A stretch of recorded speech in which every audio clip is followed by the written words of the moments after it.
Good evening, everybody. I'll ask everyone to please silence cell phones and other electronic devices and remind council that our procedure bylaw prescribes how we may or may not use those devices during council meetings, and I'll call this meeting to order at 6:30 p.m. Municipality of Brighton Council recognizes and acknowledges that we are on the traditional territory of the Mississauga and Anishinaabe, now of Alderville.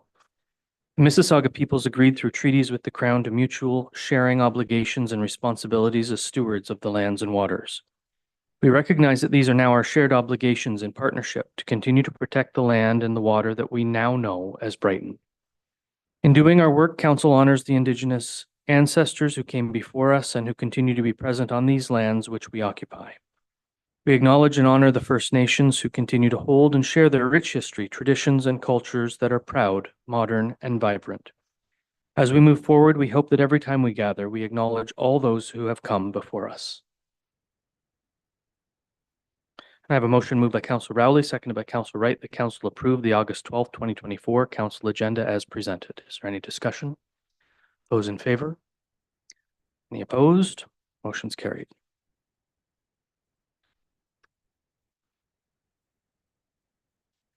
Members of Council, have you any declarations of pecuniary interest? And if so, please state the general nature thereof. And there are none noted. Are there any announcements this evening? I would note that on the long weekend, we had Art in the Park. It was widely successful, I believe. Lots of people in the park, but also lots of draw to downtown, which was nice to see. And that was followed hot on the heels by the Rotary Street Dance, which was well attended. That's all I'll say about that. And I do have an announcement with regard to the Housing Enabling Water Systems Fund. Go ahead. Yes. You might have forgotten that you attended the Cranby Fire Department, Brighton Fire Department Baseball Challenge. We did real well. As I said to the Deputy Chief, Councillor Rowley, I can tell that on Tuesday night training, you trained to be firefighters. That's all I got to say about that game. It was nice. It was good to see the two departments get together and raise some money for minor ball, and everyone was having a hoot. So it was nice to see. Yeah.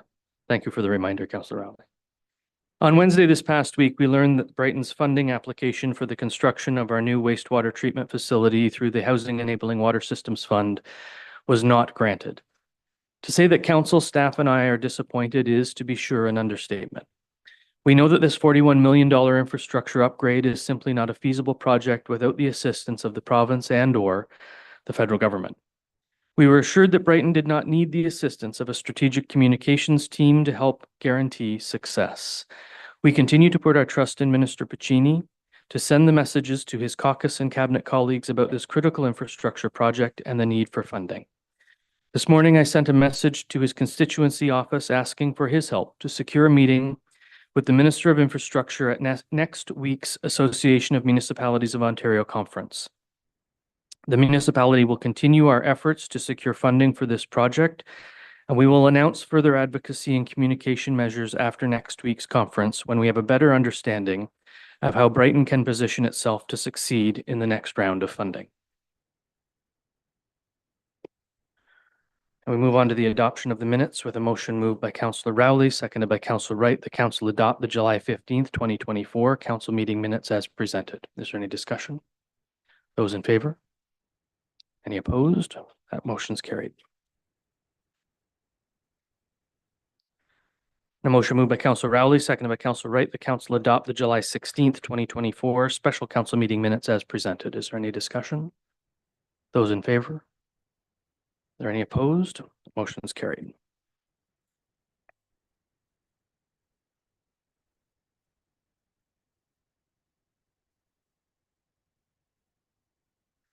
A motion moved by Councillor Rowley, seconded by Councillor Wright. The Council adopt the July 17th, 2024 council planning meeting minutes as presented. Is there any discussion? All those in favor? There being none opposed, that motion is carried.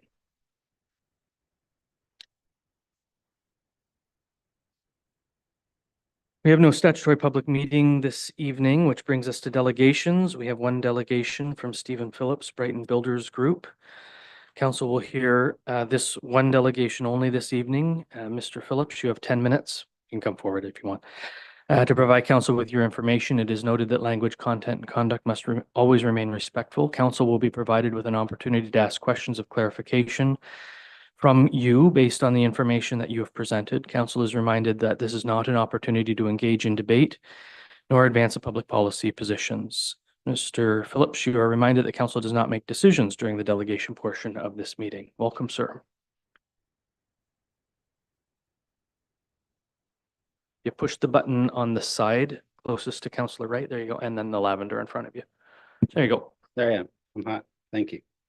Stephen Phillips, Rosslyn Builders, Brighton, Ontario. Mayor Ostrander and council and staff. I'm here to speak to you on behalf of the construction group in the municipality of Brighton. First of all, thank you for your service that you so generously provide to the citizens of Brighton.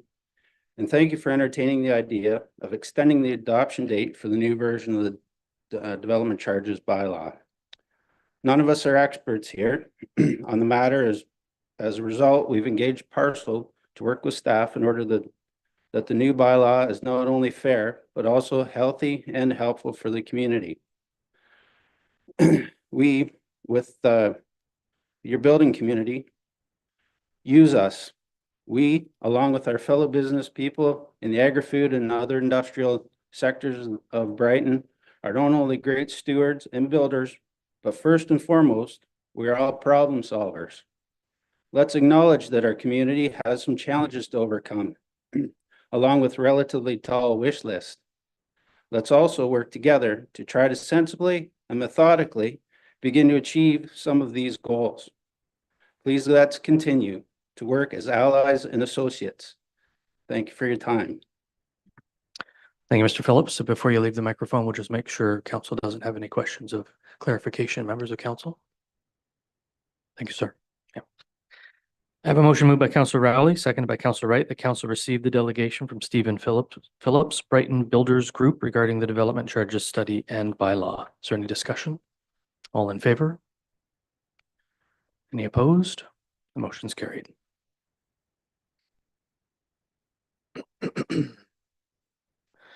Madam Deputy Clerk, are there any citizens' comments that you're aware of? Thank you.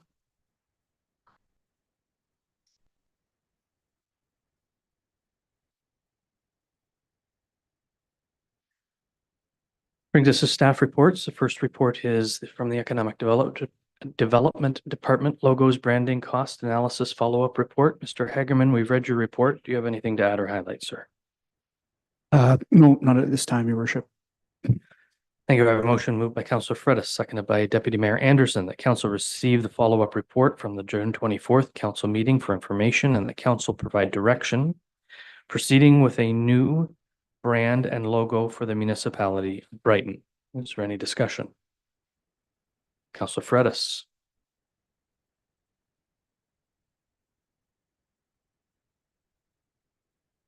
Thank you, Councillor Riley. I thought you were first, but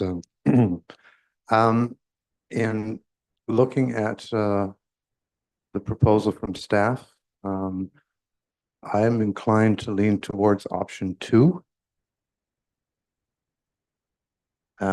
It provides the opportunity for, let me back up just a moment. At our last session of council, when we talked about the logo thing, a number of my colleagues expressed a desire to see kind of a range of options.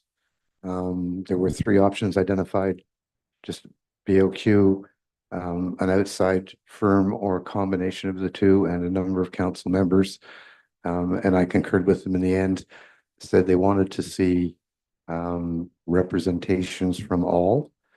And I think by going ahead with an RFP and seeking bids, part of the process is, if I understand correctly, Mr. Hageman, please correct me if I'm wrong, part of the process in getting bids from them would be to seek from them examples of the sort of work that they've done, so that council can then get some sort of comfort level.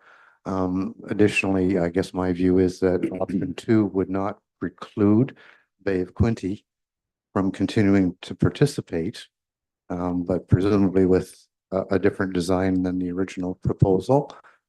And then lastly, this would then be budgeted in 2025 because if I understand correctly, we have no funds for it for this year. So that would seem to be the logical flow from my perspective. Thank you, Councillor Rowley. Just want to kind of tag on to that line a little bit as well. If there is an option that I would choose, I would also choose option 2. And the same thing, I'm quite pleased to see that it pushed out at least for another year. I think we have many other irons in the fire right now, and I don't think this should be a focus today. So glad to see it at least pushed out to next year, or at least at budget consideration. Thank you for that. Mr. Hagerman, was any, and I apologize, this just hit my head, so I'm not trying to put you on the spot. Was any consideration given to striking like a community working group? To your worship, part of the March 25th report outlined a community consultation process. And not only was it meant to consult with residents, it was going to consult with staff and council. I think if we went with a branding consultant, one of the first objectives they would put together is a community subgroup. Is kind of how what I've learned about these processes. Okay, well, we could include that wording in the RFP to be sure that it's part of their bid. Yes. Yeah. Through your worship, and in regards to Councillor Fredis's comment, we can make the scope of the RFP however we really want and make sure we include a samples of their portfolio as well. Councillor Fredis, this is your motion. We should then add, if it's your intention to do so, that council approves option 2 and direct staff to proceed with direct staff to bring forward this item to budget for budget deliberations. I agree.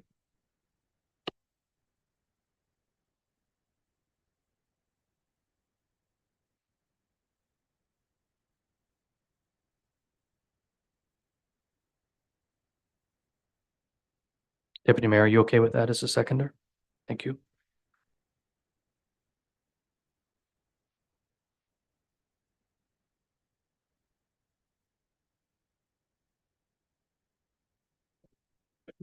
So I've added that council directs staff to bring this forward to budget deliberations per option number 2. You're good with that? Yeah. Anything further for members of council? Councillor Rowley. Thank you. So if I understand this, that we will probably just look for the consultant for 2025. Mr. Hagerman, can you remind me what the estimated cost would be once we have a logo or brand created? I think there were, I think you had numbers in your June report. Could you just remind me of those? Because I guess that'll probably have to roll out in 26 then, correct? Mr. Hagerman. Through the mayor to Councillor Rowley. I did some background research on a community relatively the same size as us. In 2021, they paid approximately $22,000 for the full process. Inflation has grown since then. Things have changed even in the last 3 years. So I would think at least $30,000 will be what I would be coming to you in budget deliberations with, maybe even more. Right. So I'm gonna stop you there because I think what Councillor Rowley is asking is what's the cost to rebrand once we've gone through the process and paid our 30 grand.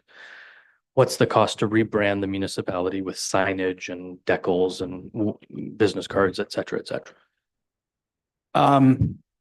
Through the mayor to the rest of council, I think that that's a really, I think we talked about that phased in approach in the June 24th report. And depending how far you wanted to take it, especially with things like website, it could cost the municipality at least $100,000 to, and that's me being sort of ballparky. It might be under that, might be over that, but I think that's a good starting figure.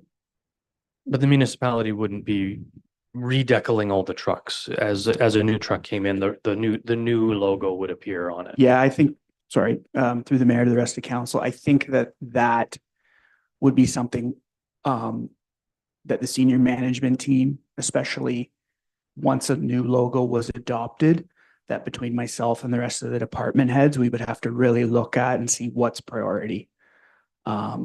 Is the truck that probably only has 18 months of life left worth spending $350 on a new decal or more? Probably not. But is the sign on the public works side of the public works building? That's probably pretty high priority to get right. So that would be my answer to that question. But all that would be for a future budget consideration as well.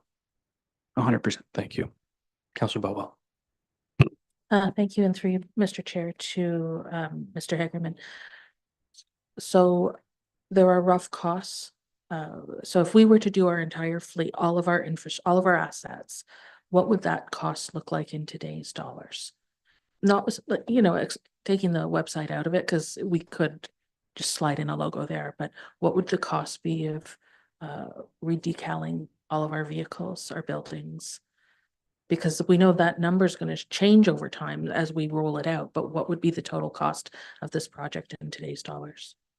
Through the mayor to Councillor Boutwell,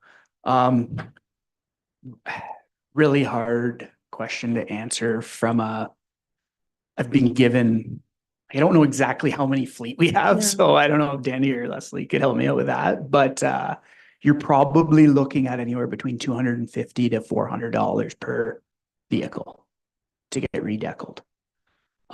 Things like business cards, things like letterhead, things like tax bills, water bill templates. We need that stuff anyway. So that'll roll out with the normal operations budget. But things like replacing signs and decals on trucks, that's when it gets pricier, and that's when major changes need to happen. So it could get pretty expensive in a hurry for sure. And I correct me if I'm wrong, Councillor Rowley, I think what we're looking for is to get a sense of what this is actually going to cost us, whether it is worthy going down this road at this point in time.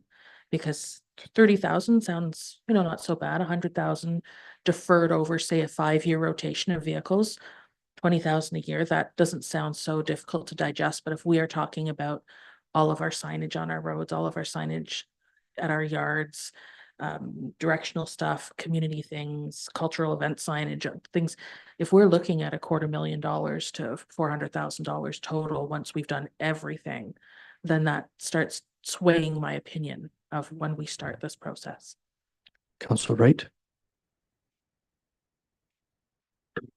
I'm just looking at, through you, Mr. Mayor, I'm just looking at the report from June 24th, and it was 60 grand for entrance exit signage, wayfinding signage. The new website refresh was 55,000, but the website refresh is going to happen regardless because it needs to happen. So that would kind of be encompassed within it. And then there was the fee mention of 21,000 that the other municipality had gone through, but we'd be looking at slightly higher with inflation. So I don't think it's going to reach some of the numbers that you're thinking there, but it'll be around probably 100 at least by the time we're done. Councillor Wheeldon. Thank you, Mayor. My understanding of the phased-in approach that we had discussed before was that there is not, in fact, anything requiring us to update all of these things at once, and that we can do them as they need replacing. It might be kind of tacky to have 2 logos running around at the same time, but I don't think that, I'm not concerned about that. So the idea of replacing these things as we run out of business cards means that there's actually no additional cost. Thank you. Councillor Fredis. To the chair, thank you. Just to build on what Councillor Wright said, when we ran through the numbers last night, my takeaway was we were looking at about 175, but we clearly talked about a phase-in approach, so it didn't have to happen all immediately. It could easily take 3 years. I would also point out that, as Councillor Wilton pointed out, this phase-in thing, when a major organization like a food and beverage company that I came from did a brand refresh, you don't go out and take out all the stock that's on the shelf and dump it. You let it sell through. We would do the same thing here. We would run a vehicle if it's got 3 years left. We'd run it to the end of its useful life. You wouldn't throw any more into it than what you needed to run it. That's just an economic fact of life in the business world. So although the number is a little steep, I don't see it happening overnight. I see it probably being a 3-year phase in. But I think the most important part is the allocation of funding for a professional design that provides us with a logo and an image that will last us 2 decades. And it's a bit of a misnomer. I mean, $175,000, if we phase it in, is the money going to be spent on the signage we're going to have to replace anyway? Regardless of what pretty color is on it, whether it's burgundy or whatever color we come up with, neon pink, whatever. The 80s kid in me comes out every now and again. Anything further from members of council? All those in favor? Being unopposed, that motion's carried.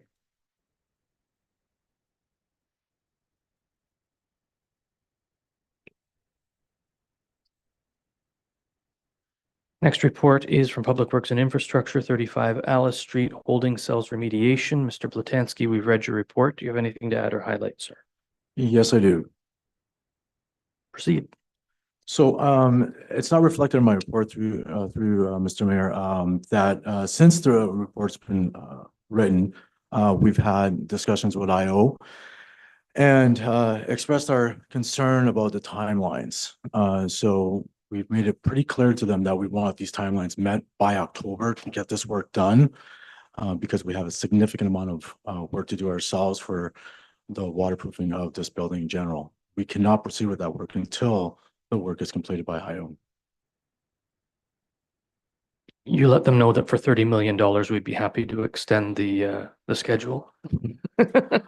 Through you, Mr. Chair, I threw that in there, but I got crickets. Yeah, I get it. Thank you. The motion before me is moved by Councillor Ferrettis, seconded by Deputy Mayor Anderson, that council receive the staff report regarding the update from Infrastructure Ontario pertaining to 35 Alice Street courtroom lease agreement with His Majesty the King in the Right of Ontario as represented by the Minister of Infrastructure. Is there any discussion? Councillor Ferrettis. Through the mayor to Mr. Blatinsky, do I understand correctly in reading your report that IO is bearing the cost for this renovation and removal of the cells, and it's not Brighton that's paying for it? Mr. Blatansky. Through you, Mr. Mayor, to Councilor Ferrettis, that's correct. IO is carrying all the costs. Anything further from members of council? All those in favor? Being none opposed, that motion's carried.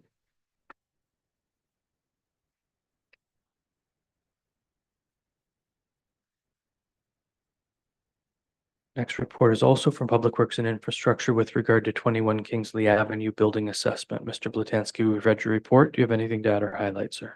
Not at this time. I have a motion. Thank you. I have a motion moved by Councillor Ferrettis, seconded by Deputy Mayor Anderson, that council receive the staff report dated August 12th, 2024 regarding the building assessment completed by the Facilities Department following the purchase of 21 Kingsley Avenue, and that council approve proceeding with the demolition of the dwelling house located at 21 Kingsley Avenue, and that council approve $25,000 from the contingency reserve to address any costs incurred in 2024. Is there any discussion? Councillor Ferrettis. Through the chair to Mr. Blatinsky, just to be sure that I understand, the 25,000 from contingency that you're asking for this year is in order to conduct the legally mandated studies relative to hazardous materials, and that the actual demolition cost is not included here, but will be incorporated in the 2025 budget. Do I understand that correctly? Mr. Blatenski? Through you, Mr. Mayor, to Councilor Freitas, yes, that's correct. Thank you both. Anything else from members of council? All in favor? Being none opposed, that motion's carried. And for council's information, I have committed to the son of the former owner that I would go speak to the former owner who now resides at Brighton Retirement Living about this decision. So I will be doing that over the course of the next week or so.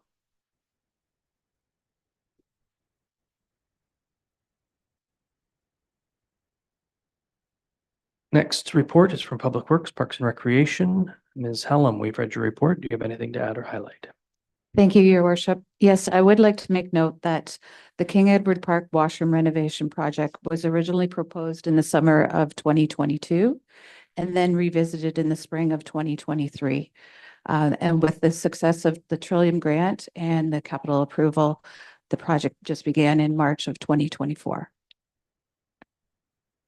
So we're just playing catch up here. Correct. Thank you. I have a motion moved by Councilor Freitas, seconded by Deputy Mayor Anderson, that council approve the capital expenditure of $172,474.80 net of the HST rebate for the shed washroom renovation project. Is there any discussion for members of council? Councilor Rowley. Thank you. Building permit. Do we have to permit ourselves to build? I would imagine we do. Anyone over there want to comment on that? Thank you, Your Worship, and through to Councillor Rowley. Yes, we do have to. It wasn't part of the scope of the work, but we were close to being shut down by our CBO. So we do have to eat our own dog food, it turns out, at the end of the day. And we will have to pay any automated speed enforcement fines that were dinged to ourselves as well. That's just the way it goes. Anything further from members of council? All those in favor? There being none opposed, that motion's carried. Next is from Public Works, the Hops Kiln Barn relocation, a minor modification. Director Whiteman, we've read your report. Do you have anything to add or highlight? No, I do not. Thank you. I have a motion moved by Councilor Freitas, seconded by Deputy Mayor Anderson, that council receive the staff report dated August 12th, 2024 for information regarding the relocation of the Hops Kiln Barn. Is there any discussion from members of council? All in favor? There being none opposed, that motion's carried.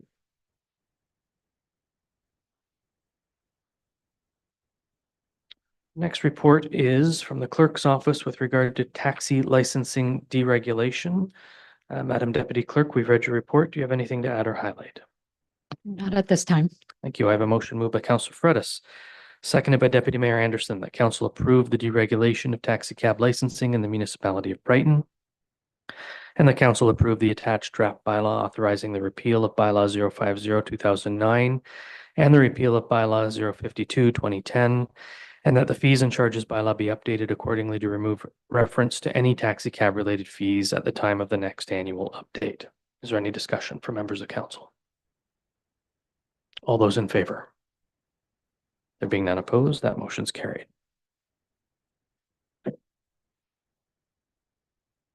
I will be sure to carry that news to our friends in the ride sharing world. The next report is from the CAO with regard to Nurse Practitioner Incentive Program. CAO, we've read your report. Do you have anything to add or highlight? No, I do not. Thank you. I have a motion moved by Councilor Freitas, seconded by Councilor Rowley. The council directs staff to include a new incentive program for nurse practitioners in the 2025 budget who sign a return of service agreement, agree to work in the municipality of Brighton for a minimum of 2 years. Is there any discussion? Councilor Rowley. Yeah, this is a long time coming, and I think this is a great incentive, something that hopefully can take the pressure off doctors and lack of doctors that we have here. Glad to see it happen. Thank you for that. Councilor Butwell.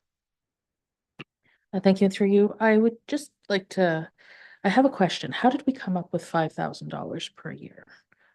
CEO? Councilor Freitas, do you have a response to that? Through the chair, yes, I do. This agreement for nurse practitioners is a mirror of what Belleville has been using to attract and has successfully lured away NPs from some of the surrounding municipalities. It was brought forward at a docs meeting recently. Quinty West has adopted it. And I've been advocating that we adopt it here. And let me share with you why I think it's important to Brighton. The Lakeview Family Health Team and its board recently made a decision that they were going to open NP-led clinics in Brighton and Quinty West, staffed by NPs. They reopen at least 30 hours a week, primarily focused on non-rostered patients. And as you know, with the departure of a few physicians, recently we have a large and growing number of non-rostered. So it's important that we're able to provide them with some of that primary health care. And this simply puts us on an equal footing with Belleville and the county so that we can kind of hold our own and attract these sorts of individuals that are necessary. So I wholeheartedly endorse this. In fact, Family Health Team is now advertising for a lead NP and supervisor to be headquartered here in Brighton to get the program up and running. I think they're a little optimistic by thinking they'll be there by November because there's a lot of internal logistics that need to be handled. I'd be tickled pink if they're there by the end of the year. But it's moving along and moving along nicely. And CAO, thank you for bringing this forward. It is of extreme benefit to the municipality and getting us the healthcare we need. Thank you for that. As a follow-up. Yes, it is. So I understand and I completely wholeheartedly agree that the nurse practitioners are this missing link in healthcare, in especially these smaller communities. I myself have a family doctor. I have never once seen or met my family doctor. I see a nurse practitioner every single time. I was inquiring about the $5,000 a year because I think that is frankly insultingly low considering how much work those individuals put. I would venture to say that in my family health team or my team of doctors, the doctors rarely see their patients in Brighton. And I am very much aware that nurse practitioners tend to be a female dominated industry and to offer $5,000 a year when primary care physicians, although I realize it's much more equitable at this point, are being offered $20,000 a year. It would be interesting to me to look at the case of actually pursuing nurse practitioners over and above general practitioners in general. And I would be interested in possibly if we could have a conversation about that. Councilor Freitas. Through the chair, pursuing nurse practitioners is almost as difficult an endeavor as pursuing physicians. It's been reported there's a national shortage of some 45,000 NPs. They're very difficult to come by.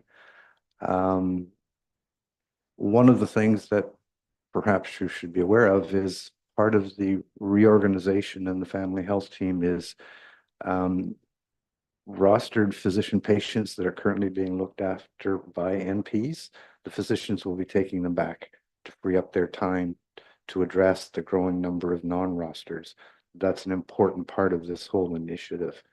But the number is not something that we drive the market on. It's driven by a larger center like Belleville. And if they're successful with it, we should at least start there. What we don't want to do is initiate a price war, obviously. But I would hope, and I'm encouraged by your comment, that you're so positive about it. If we come back and say we have to tweak the number a little bit, that we can count on your support for that. Thank you both, Councilor Wright. I had, excuse me, I had much the same concern as Councillor Botwell when I read this. Just a disparity between doctors and nurse practitioners. I can't imagine that the process of becoming a nurse practitioner is inexpensive by any stretch. And I'm sure that these are people who are looking for much the same quality of life that doctors are looking for.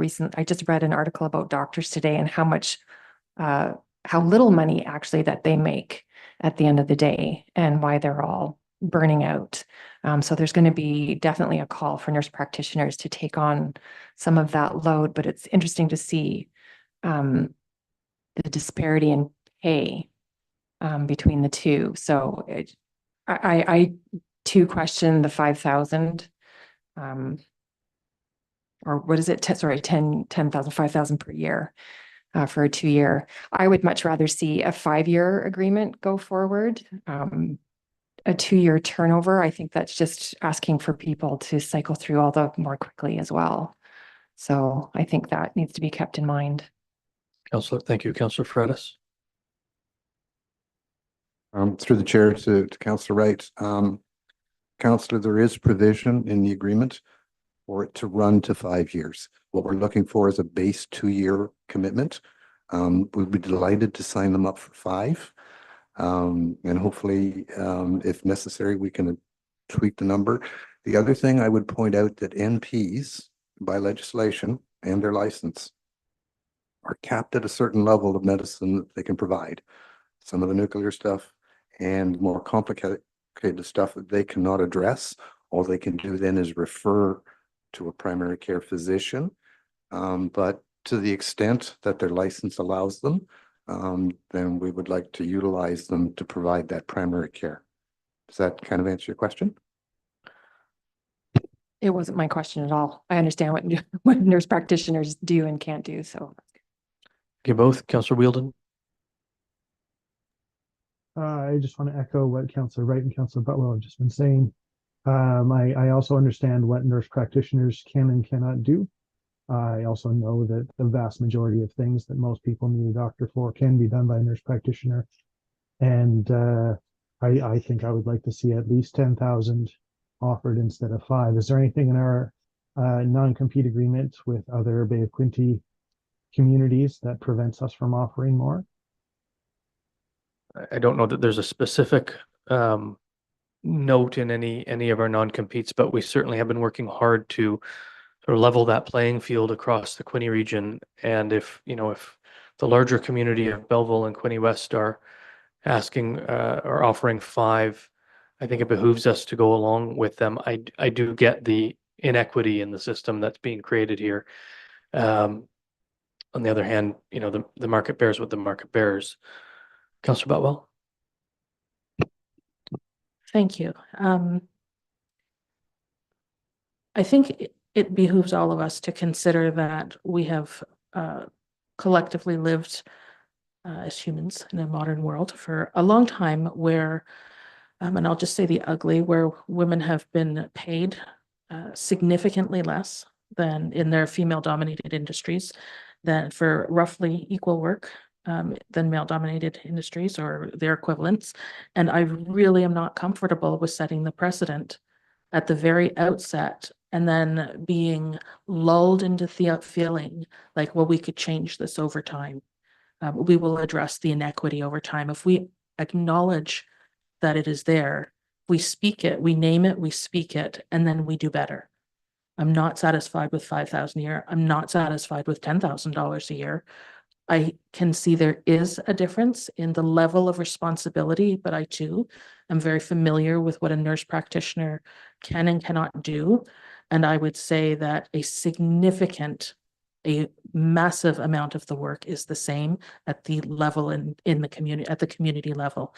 So if we want to discuss percentages and numbers, I think it also seeing that we're looking to put this into enshrine it, I think we need to look at what exactly is being done at this level and compensate appropriately. That's all I have to say. Thank you. Anything further from members of council? All those in favor of the motion? Any opposed? Motion's carried.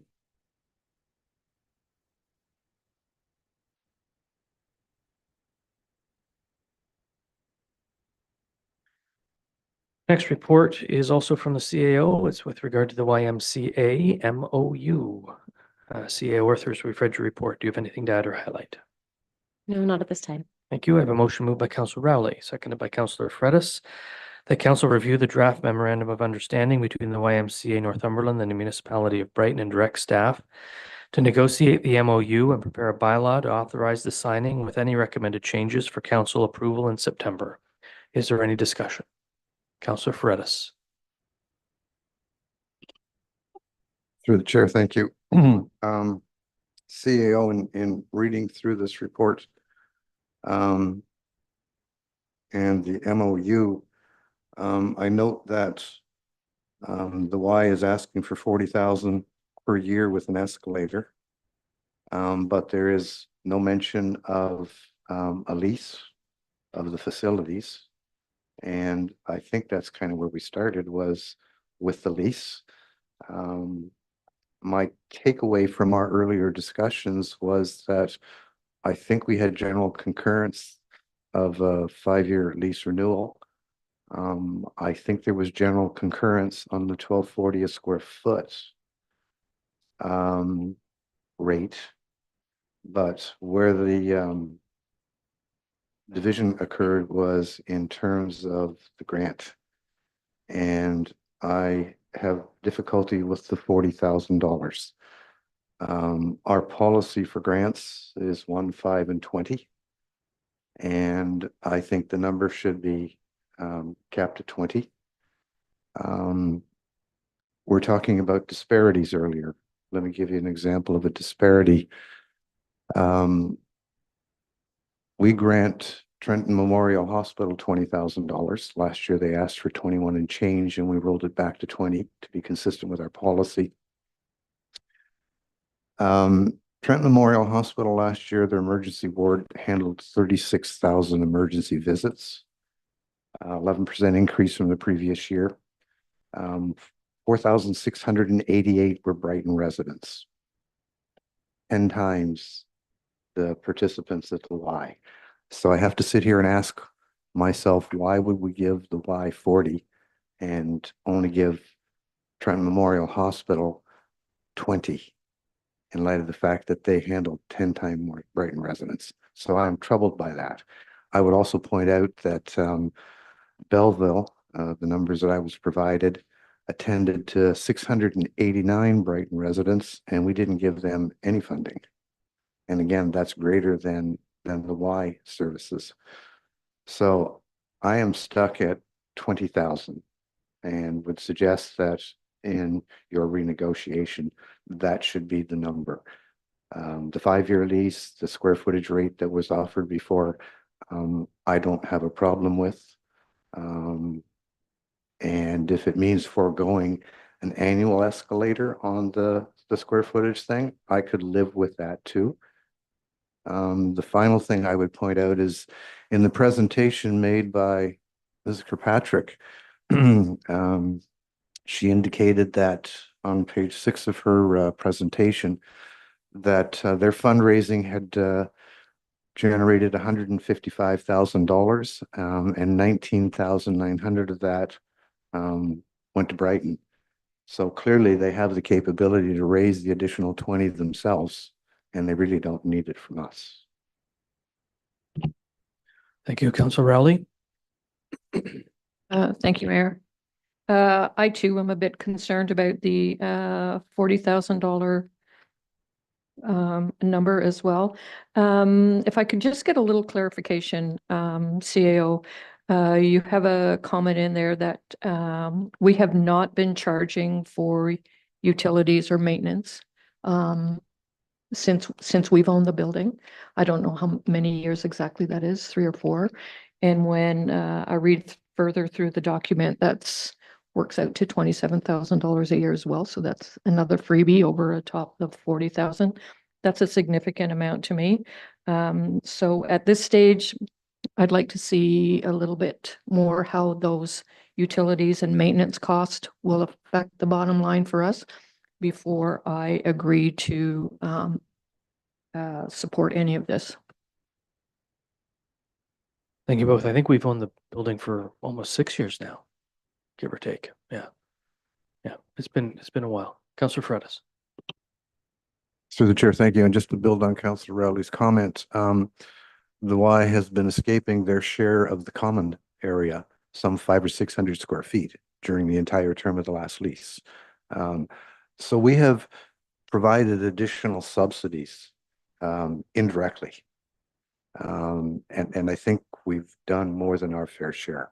And I think it's perhaps time that they started to meet us part way. Thank you, Councillor Wheeldon. Thank you, Mayor.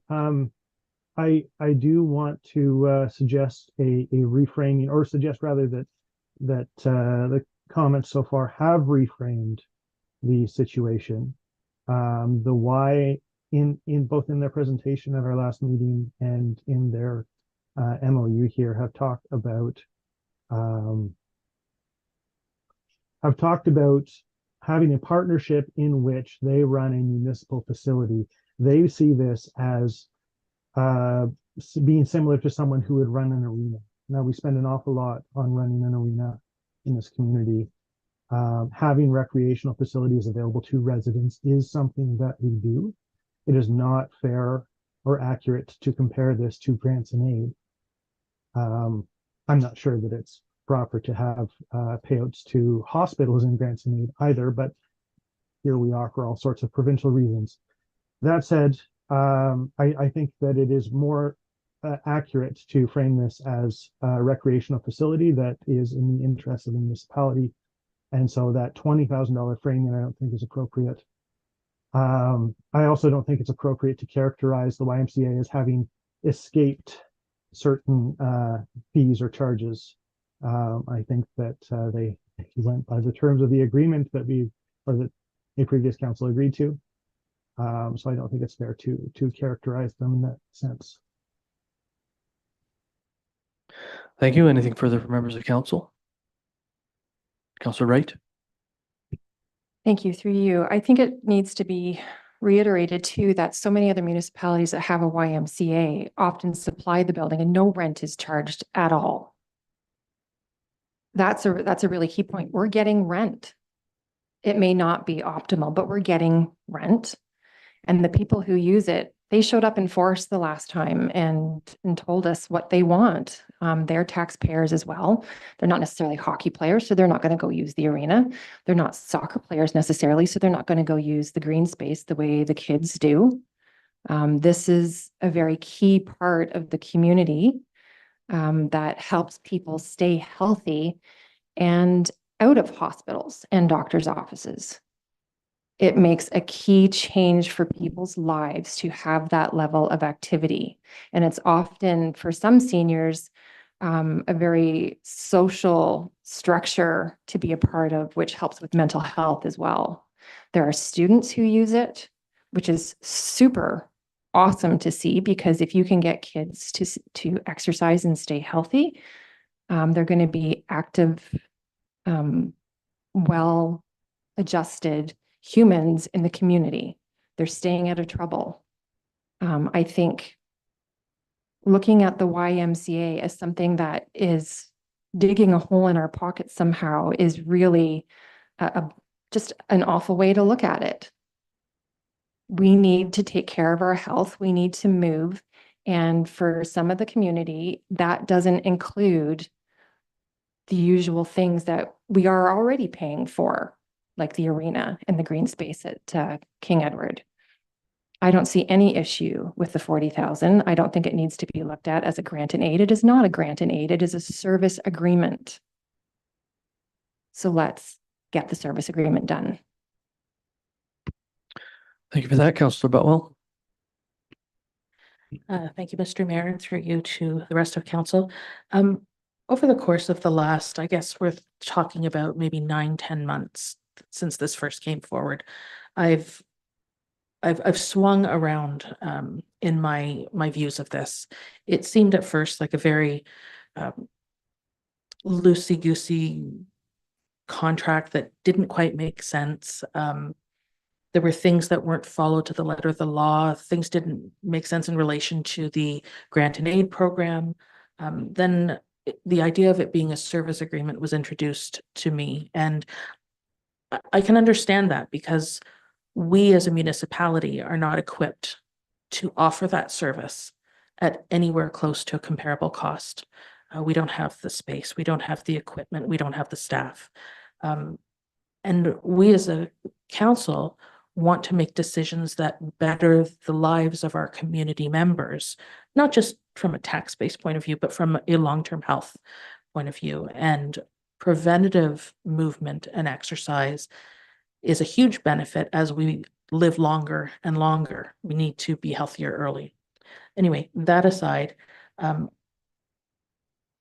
I've come to understand the value of the why in our community. And I would also ask council to think, we've discussed in the future a new multi-use recreational facility. And in those conversations, we tie in the why, saying it would be great to offer them an agreement to run those services for us. Like, we acknowledge that they're an important partner in delivering service, and to downplay those contributions to date I've had to question myself, and that's not always comfortable, but I've had to question myself because I did see it differently previously, and my mind can be changed, and I was wrong. They do offer an incredibly valuable service in this community for an incredibly low cost, truly an incredibly low cost. So I will be supporting this one. Thank you, Councillor Rowley. I'm not so sure if my next comment is comparable. I think of our curling club. And yes, we own that building, and no, we don't charge them rent. However, a lot of the responsibility to the curling club, which has a membership is well over 300 plus at this stage. They look after that business themselves with a small kickback cost sharing with, I think, hydro mostly from the municipality on that, a lot of which is just not able to be covered. So, we're supporting 400 plus at the Y, yet we're making 300 plus at the curling club look after their own business. I will remind everyone that there was a time when the curling club was not owned by the municipality, and a mortgage was being held by a private person in the community. And the curling club came begging for us to purchase that building. It was a begging. It was a pretty significant request. And by doing so, we not just helped eliminate their mortgage debt, but we also but stopped them from having to pay property taxes in the municipality. So there were some pretty significant trade-offs when it came to the curling club at the Exactly, end I of the get day. that, Yeah. but they did have debt to pay back, I 100%, think, which yeah. was done just when their 40th anniversary, I believe. So the other point I will make is we'll all remember Mr. Wardle and his plea during the delegation at that last meeting. And I believe at the break, Councillor Rowley, you challenged Mr. Wardle to join a committee when we strike a task force for a new multi-use recreational facility. Fred has approached me 4 times since that meeting, asking, when is that task force happening? I'm happy to join. So good challenge. Challenge has been accepted. I think it's now on us to figure out next steps for that task force. And I guess I'll challenge staff to bring forward the strategic planning information so that we can figure out what next steps are for a multi-use recreational facility in Brighton, because that really ties in with everything from nurse practitioner recruitment to physician recruitment to economic development. It really ties in with everything that we're growing in this community, and that this community is in fact growing. So we're also running out of money, but that's another story. That's another story. Anything further on the motion? Go ahead, Councillor Rowley. So I'm the mover of the motion. I tend to be voting in the negative. So this At this particular this stage. motion provides direction to staff to negotiate the MOU. We're not accepting anything. Okay, so that comes a little bit better to me then, that like I said, I am not prepared to move forward with 40,000. I would like to see hard, fast numbers as far as what utilities and maintenance and all of those numbers come in before I support anything with on this MOU. Thank you. Yeah, and part of that might be, money's out, part of that might be rent, part of that might be services provided to the community, right? So there may be a bunch of give and take here as staff works through the MOU with the Y. Yeah. Anything further from members of council? Go ahead, Councillor Fredis. So just so I understand, the direction is to staff to go back and negotiate and incorporate the missing elements such as rent, utilities, and hopefully starting at a lower base number than the 40 that's being asked for. Do I understand that correctly? You do, and all will be revealed in September when it comes forward, and we'll get to decide whether we're prepared to go down that road. Thank you. You're welcome. Anything further from members of council? All those in favor? There being none opposed, that motion's carried.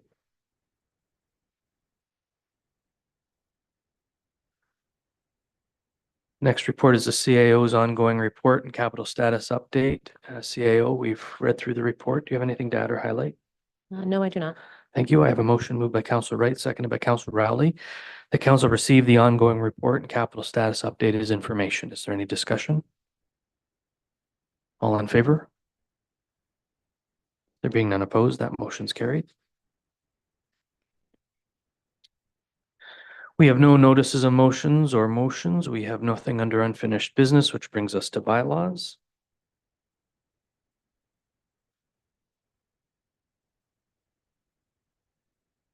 First bylaw is an amending bylaw for development charges, bylaw 089/2019, which is an extension for 90 days. It's moved by Councillor Wright, seconded by Councillor Rowley. The council gives a bylaw. It's first, second, and third reading and finally passes on this date, being a bylaw to amend the development charges bylaw 089/2019. Is there any discussion?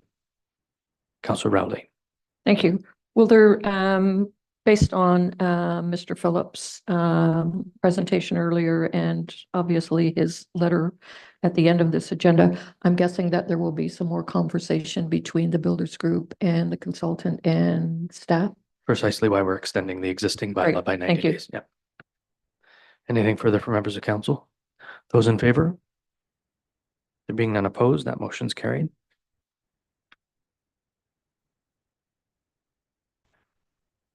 The next is bylaw to the deregulation of taxi cabs, with a motion moved by Councillor Wright, seconded by Councillor Rowley. The council gives a bylaw. It's first, second, and third reading and finally passes on this date, being a bylaw to repeal bylaw 050/2009, being a bylaw to provide for the licensing, regulating, and governing of owners of taxi cabs and drivers of taxi cabs for hire in the municipality of Brighton, and the repeal of bylaw 052/2010, being a bylaw to amend bylaw number 050/2009 and establish taxi cab fares to be charged for the conveyance of property or passengers either wholly within the municipality or from any point in the municipality to any point outside the municipality. Is there any discussion? Those in favor? Any opposed? The motion's carried.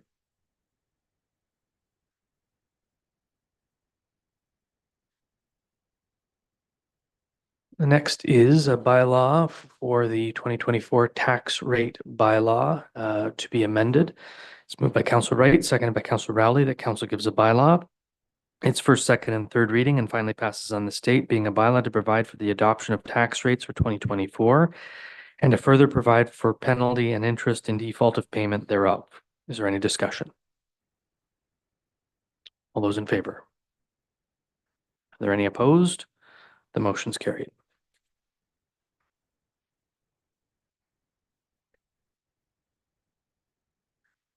Next bylaw is for an agreement for camera systems, administrative penalty enforcement programs. It's moved by Councillor Butwell, seconded by Deputy Mayor Anderson. That council gives a bylaw. It's first, second, and third reading and finally passes on this date, being a bylaw to authorize the mayor and the clerk to execute an agreement between His Majesty the King and the Right of Ontario as represented by the Attorney General and the municipality of Brighton regarding camera systems administrative penalty enforcement programs agreement. Is there any discussion? Councillor Fredis. Through the chair, just a question. I guess the next agreement to be done is the MTO. And the next agreement to be signed is with the MTO. CAO. Through you, Mr. Mayor, that's correct. The MTO requires the MAG agreement to be in place prior to, so council has approved moving forward with both of these agreements. We're just at a point now where we're able to execute the MAG agreement and get that sent, and we anticipate that return to then be able to forward that on to MTO. So this is just the bylaw to enable us to sign that, to send that up. And so the clock is actually now ticking in terms of when speed enforcement can occur in the municipality. Is that true? Through Mr. Mayor to council, the MAG agreement has to be done and MTO must approve what we submit. So there are some documents that MTO requires and they will review. It is still something, the setup and the way that we've established it is still relatively new to MTO. So we're trying to work with other municipalities who are taking a similar approach so that we can get this forward. It will ultimately be up to MTO to approve it. I'm not sure if Director Walsh has anything to add. I think we can say the clock is ticking slowly. Director Walsh? Through your worship, yeah, the last conversation we had with the advisor from the Ministry of Transportation Ontario was, as per the CAO's indication, that they want the MEG agreement. And there's a bit of a checklist there. We're on the last checklist before getting the agreement to MTO.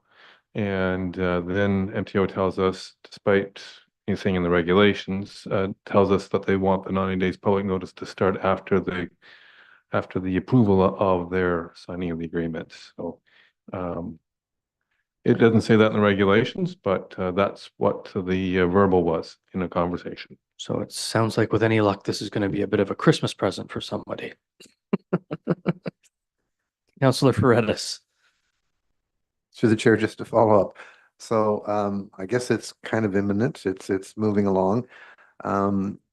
Once you have MTO concurrence, is that when we implement the back end with DACRA?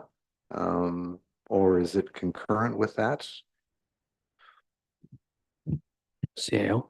Through you, Mr. Mayor, to Councillor Paredes. We're continuing to work with DACRA to bring them along as we go so that they can do some of that back end work without them overextending prior to us getting the final approvals. So we are keeping in contact with them.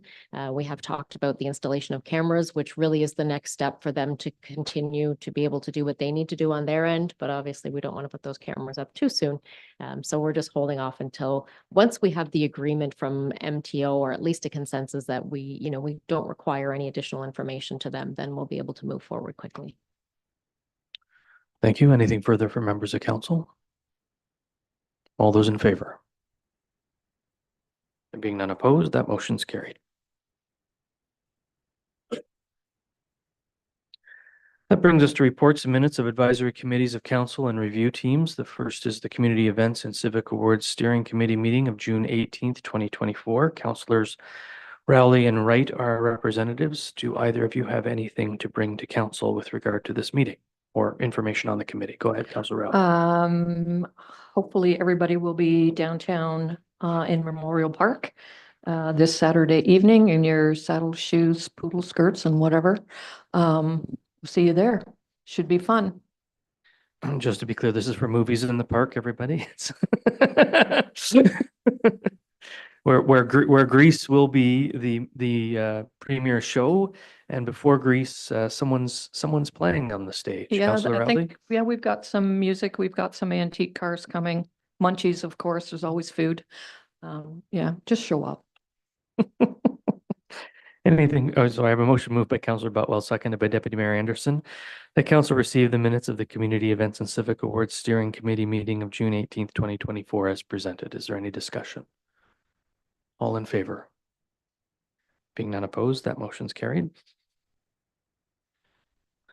The next is the Applefest Steering Committee meeting minutes of June 19th, 2024. Councillors Rowley and Wright, you are our representatives. Anything to highlight here? Everything is well on its way. As it should be in August. Glad to hear it. I have a motion moved by Councillor Botwell, seconded by Deputy Mayor Anderson. The council received the minutes of the Applefest Steering Committee meeting of June 19th, 2024 as presented. Is there any discussion? All in favor? Being none opposed, that motion's carried.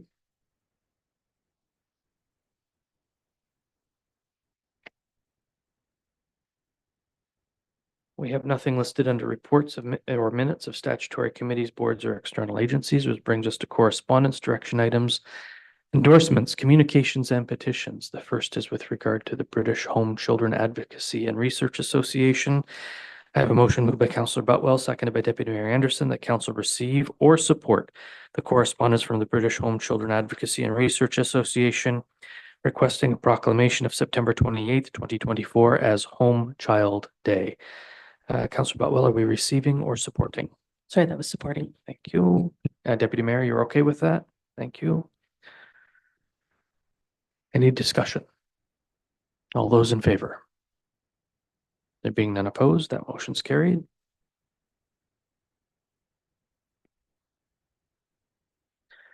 And we'll move on to FYI correspondence. The first is with regard to the wastewater treatment system. I have a motion moved by Councillor Butwell, seconded by Councillor Fredis, that council receive the Brighton WWTS engineering design project progress update minutes of meeting number 7 as information. Is there any discussion? All in favor? Any opposed? Motion's carried.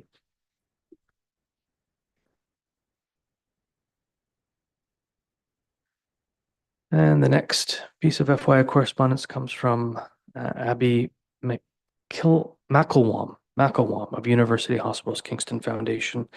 It's moved by Councillor Butwell, seconded by Councillor Fredis, that council receive Abby McElwam's University Hospital Kingston Foundation correspondence letter regarding the municipal contribution from the 2023 grant and aid. Is there any discussion? All in favor? There being none opposed, that motion's carried. Updates from Northumberland County. I have a motion moved by Councillor Butwell, seconded by Councillor Fredis, that council receive the Northumberland County updates from July 8th to 19th, July 22nd, August 2nd, and August 5th to 16th as information. Is there any discussion? Councillor Rowley. Thank you, Mayor.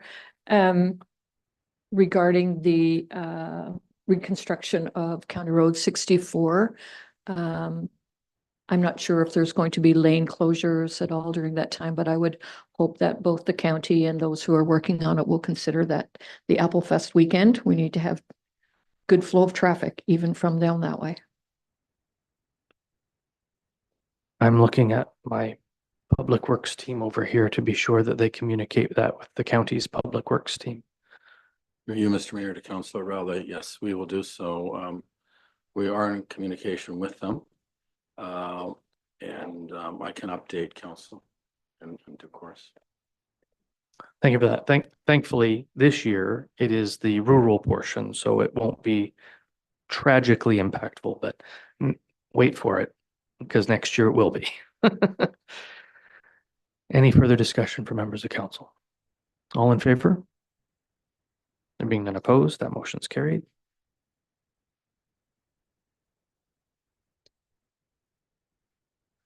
And a letter from the OPP Association regarding the ratification of their collective agreements. It's moved by Councillor Fredis, seconded by Deputy Mayor Anderson. The council received for information a letter from the Ontario Provincial Police Association regarding the ratification of the Uniform and Civilian Collective Agreement. Is there any discussion? All those in favor? There being none opposed, that motion's carried. Eastern Ontario Wardens Caucus is moved by Councillor Fredis, seconded by Deputy Mayor Anderson, that council receive the Eastern Ontario Wardens Caucus resolution passed July 18th, 2024 as information. Is there any discussion? Those in favor? There being none opposed, that motion's carried.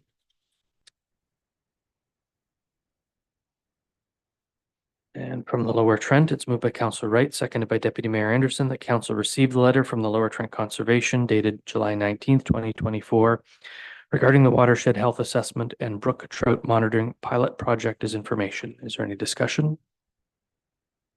All in favor? There being none opposed, that motion is carried.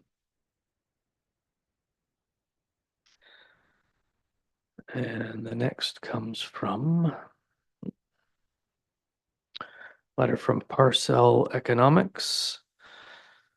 It's moved by Councillor Fredis, seconded by Deputy Mayor Anderson, that council received a letter from Parcel Economics dated August 6, 2024 regarding the Brighton Development Charges Background Study Review and comments for information. Is there any discussion? All in favor? There being none opposed, that motion's carried.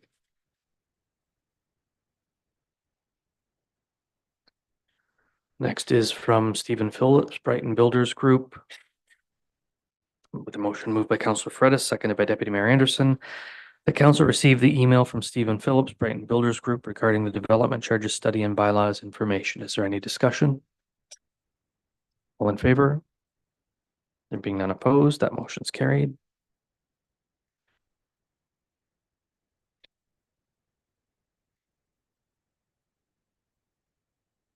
We have no one in the gallery and no one online to ask a question in question period this evening. That brings us to our closed session resolution. I'll read the closed session resolution. If council chooses to proceed into closed session, we will end the live YouTube video stream and we will take a 10-minute recess. I have a motion moved by Councillor Fredis, and we will not return to the live YouTube stream when we come back into open session. So for those of you watching us online, that's it for us tonight. I have a motion moved by Councillor Fredis, seconded by Deputy Mayor Anderson, that council resolve itself into closed session August 12th, 2024 at 7:40 p.m. Pursuant to the Ontario Municipal Act RSO 2001 as amended, subsection 239(2)B, personal matters about an identifiable individual, including municipal local board employees, departmental update. Is there any discussion? All those in favor? There being none opposed, that motion is carried. And it is 7:41 p.m. We will recess until 7:51 p.m.